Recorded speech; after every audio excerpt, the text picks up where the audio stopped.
Cun, kapan budak latihan? Informasinya hari ini ya. Cuma belum tahu jam berapa.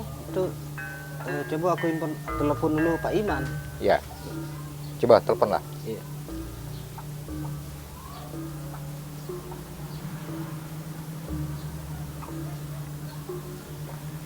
Assalamualaikum.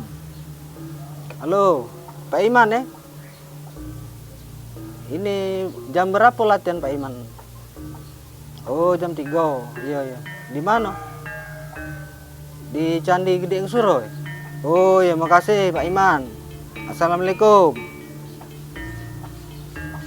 Nah, jadi jam 3 latihannya di Candi Gede Suro. Hari inilah. Kaget kita pergi kalau main itu. Iya, iya. Habisi dulu kopinya. Iya.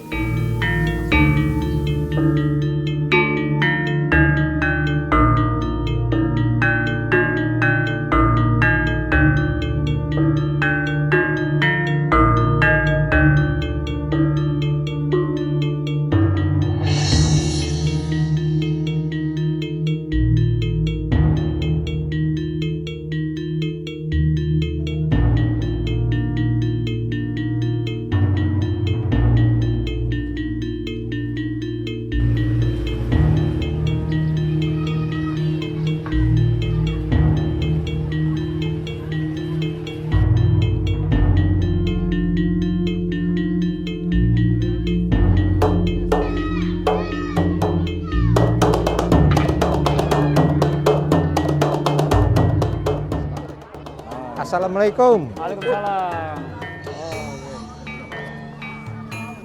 Kelihatannya sedang melatih adik-adik. Iya. Jadi latihan hari ini selain gerakan, langkah dan lain sebagainya itu juga menggunakan alat-alat Ya, dalam latihan. ya. Jadi kita selain latihan fisik, olah napas, kemudian kita latihan juga alat-alat senjata gotau. Ini ada besi cabang, ada tembung, kemudian ada double stick, ada karambit, dan juga ada pisau dua. Dan ada juga ada alat yang lain. Jadi nanti adik-adik itu akan punya keahlian tertentu di dalam menggunakan alat-alat senjata kuntau. Ya, diharapkan gitu. Masing-masing murid punya keahlian peralatan kuntau. Ya, misalnya nanti mereka berminat di besi cabang, kita latih terus sehingga mereka menjadi mahir. Mahir di tembung, dilatih ya, di nanti tembung. Bagus. Kemudian selain latih alat juga kita jurus, Kiai. Ada jurus ya. Ada jurus juga. Jadi kita ciptakan jurus dari langkah-langkah yang dikasih oleh guru. Ya.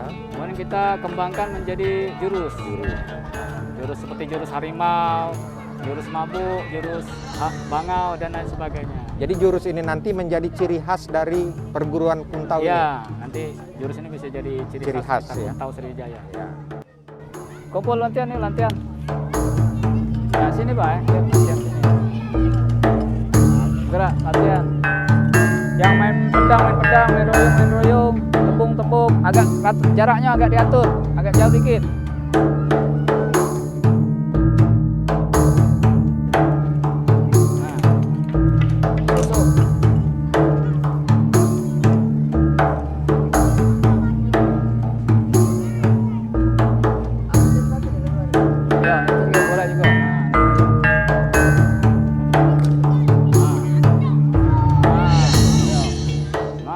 bergabung dengan Kuntau Sriwijaya ini kurang lebih 2 tahun.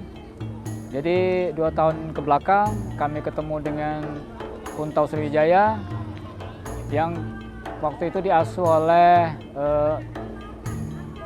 Kang Acun ya panggilannya. Kalau namanya Samsul Nur. Kami ketemu dan diajarkan Kuntau dari sejarah sampai bela dirinya. Nah dari situ kami terus sampai sekarang.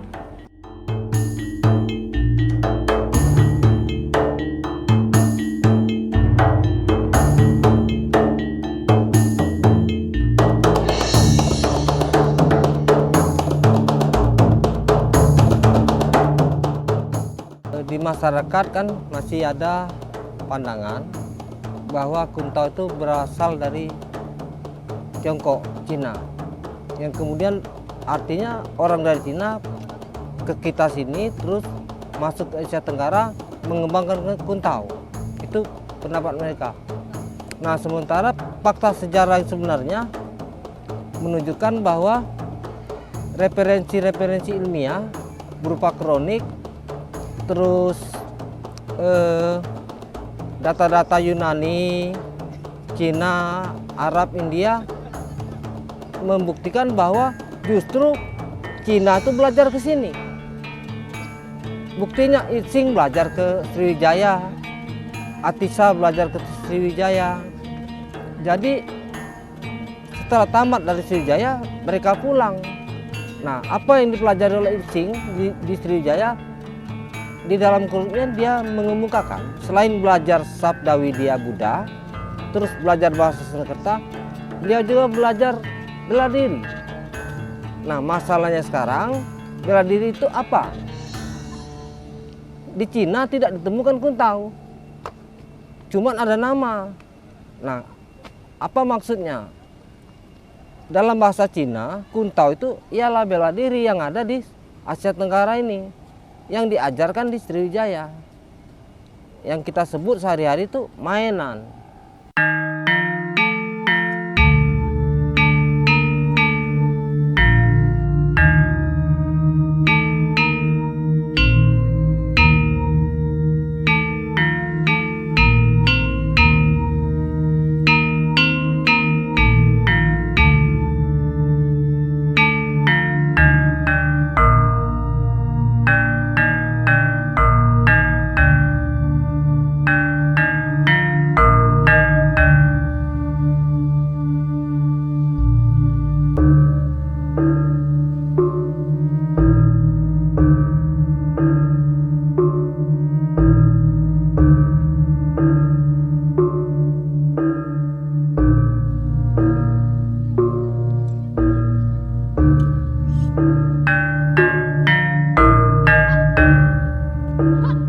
Ya.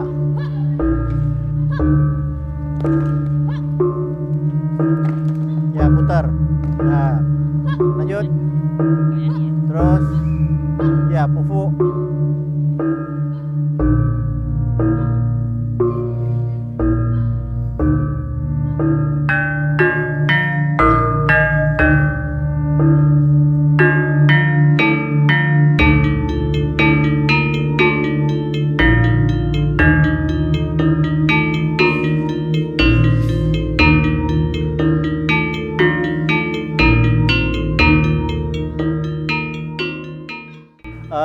Kami ini sebetulnya aslinya dari Kuntau Utara Selatan.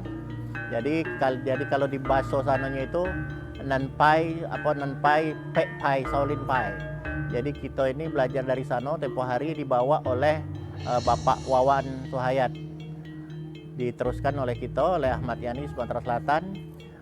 Pertama kali tumbuh untuk Sumatera Selatan, perguruan Garuda Melati Putih ini di Taman Kenten. Di Taman Kenten, alhamdulillah muridnya lumayan banyak karena memang kondisi saat itu adalah membutuhkan untuk bela diri. Jadi boleh dikatakan kalau perbedaan antara Kuntau sama Kungfu itu sama baik. Kuntau itu adalah nama bela dirinya, Kungfu itu berdasarkan letter lehnya adalah keahlian yang didapatkan berdasarkan latihan. Jadi Kungfu itu bukan bela diri, Kungfu itu adalah artinya adalah keahliannya. Jadi sejarahnya cukup panjang. karena masuk ke Indonesia juga sudah ribuan tahun yang lalu.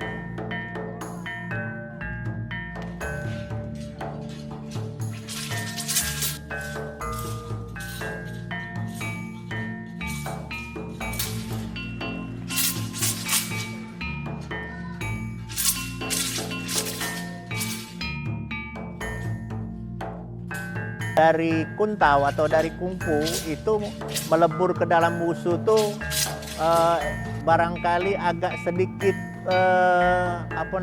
berat barangkali ya, karena kungfu itu lebih banyak ke arah kelenturan dan lebih banyak spesifikasi atau lebih banyak dikatakan pembakuan, karena di dalam wusu itu terbagi atas 3 kategori jurus. Yang pertama adalah jurus-jurus utara, yang kedua jurus-jurus selatan, yang ketiga adalah jurus bayangan atau tai chi. Nah, sedangkan kita di kuntau itu lebih banyak mengandalkan jurus-jurus utara dan jurus-jurus selatan. Dan kemudian sebagai informasi, jurus-jurus utara itu adalah lebih banyak mengandalkan lompatan dan lain-lain, dan jurus-jurus selatan itu dengan kuda-kuda keras dan pukulan yang keras.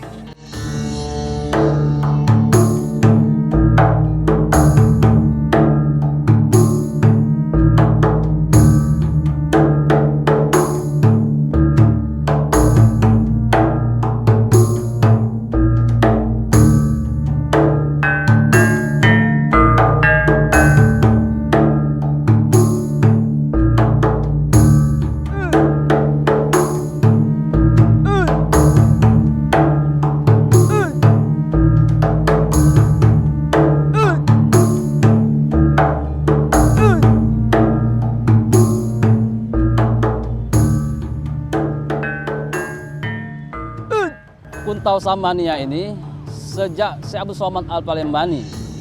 Namun pada waktu itu belum disebut kuntau, tapi bela diri. Bela diri pencak silat. Sebab di Palembang ini kan ada 2 aliran besar pencak silat, yaitu pencak silat keraton Palembang asli, itu priai Palembang. Nah, itu khusus dipelajari oleh lingkungan keluarga keraton atau para bangsawan atau priai Palembang khusus, itu namanya pencak keraton Palembang. Nah, ada lagi itu kuntau. Kuntau ini boleh dipelajari oleh masyarakat luas atau masyarakat umum. Ya, salah satunya termasuk di Majelis Thariqah Samaniyah dan Ratib Saman ini. Ini mengembangkan daripada amaliyah secara zahir itu kita belajar pencaksilat, dan secara batiniah kita mendekatkan diri kepada Allah Subhanahu wa taala dengan taqarrub ila Allah dengan cara kita berzikir Ratib Saman. Pada dasarnya pencaksilat atau kuntau ini sebetulnya sama saja intinya, yaitu sebagai gerak untuk membela diri, pertahanan dan menyerang lawan.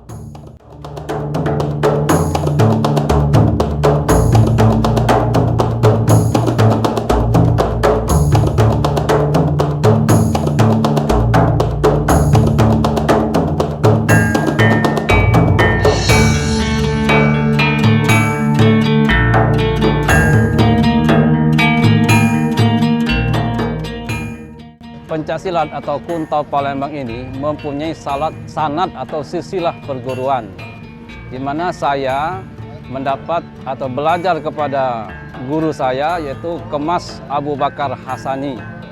Beliau belajar kepada ayahnya Kemas Hasanidin. Kemudian beliau berguru atau belajar kepada Kemas Ki Agus Ahmad Rajo. Kemudian beliau berguru kepada Ki Agus Abu. Kemudian beliau berguru kepada P. Akong dan seterusnya sampai ke zaman Kesultanan Palembang Darussalam. Dan gerak seni atau jurus daripada Kuntau Samaniyah ini adalah mempertahankan gerak jurus dari zaman dahulu, tidak berubah, masih kita pertahankan. Yaitu banyak antara lain jurus-jurusnya itu seperti Xingkuan, Tai Chuang, Hok Hau Kun, Sumoy, kemudian Jenderal Mabo, dan lain sebagainya. Nah, inilah kita pertahankan untuk melestarikan adat istiadat kebudayaan Palembang Darussalam.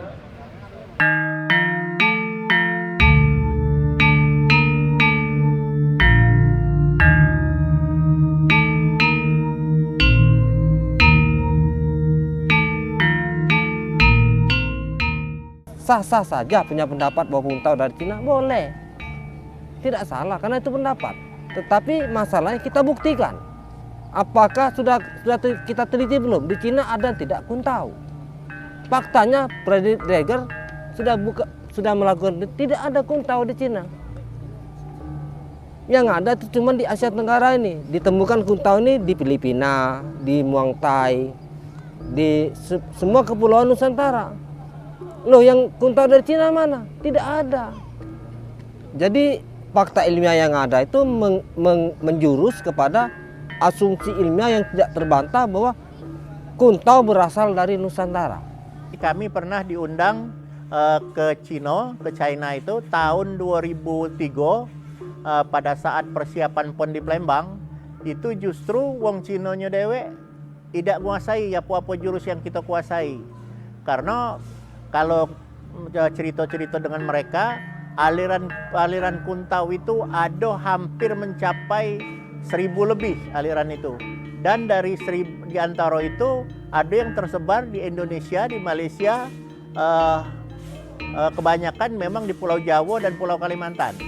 Dan di Sumatera Selatan ada beberapa, juga ada pernah kita dengar barangkali ada nama-nama yang terkenal dari Palembang seperti Baci, kemudian Kejot, kemudian Koju dan lain-lain.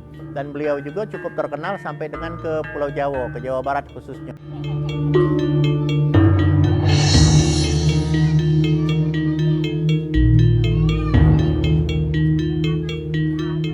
Kerajaan Sriwijaya itu memiliki tentara. Bahkan di Prasasti Kedukan Bukit disebutkan jumlah tentaranya 2 laksa. Dari situ bisa kita interpretasikan bahwa tentara yang dimiliki oleh Kerajaan Sriwijaya ini tentunya memiliki keahlian perang. Karena dia ikut bersama Raja Dapuntahiang Sriwijaya Nasar. Tentara-tentara, bala tentara Sriwijaya yang berlayar bersama Dapuntahiang itu selain mereka merupakan ahli perang, tentunya mereka juga mempunyai keahlian bela diri.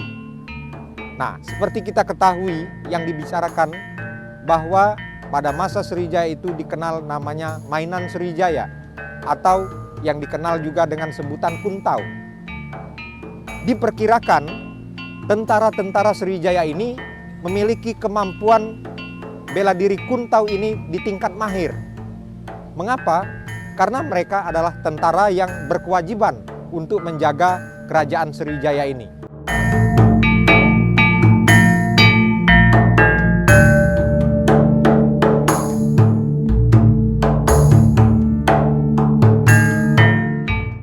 Kalau kita lihat pada peradaban perkembangan kebudayaan selanjutnya di Sumatera Selatan khususnya, ternyata bela diri kuntau ini juga sudah berakulturasi, berkembang bersama perkembangan peradaban selanjutnya. Karena di daerah atau di masyarakat adat di Sumatera Selatan ini ada yang menjadikan kuntau ini sebagai kegiatan tradisi, yaitu kegiatan dalam rangka mengarak pengantin. Nah, di dalam arak-arakan pengantin di daerah Komring itu menggunakan gerakan-gerakan kuntau ini sebagai pembuka arak-arakan pengantin Komring. Itu hubungan antara kuntau yang berkembang dan direspon oleh masyarakat sekarang, masyarakat selanjutnya, dan hidup dalam tradisi masyarakat adat di Sumatera Selatan. Sriwijaya Jaya Sidaya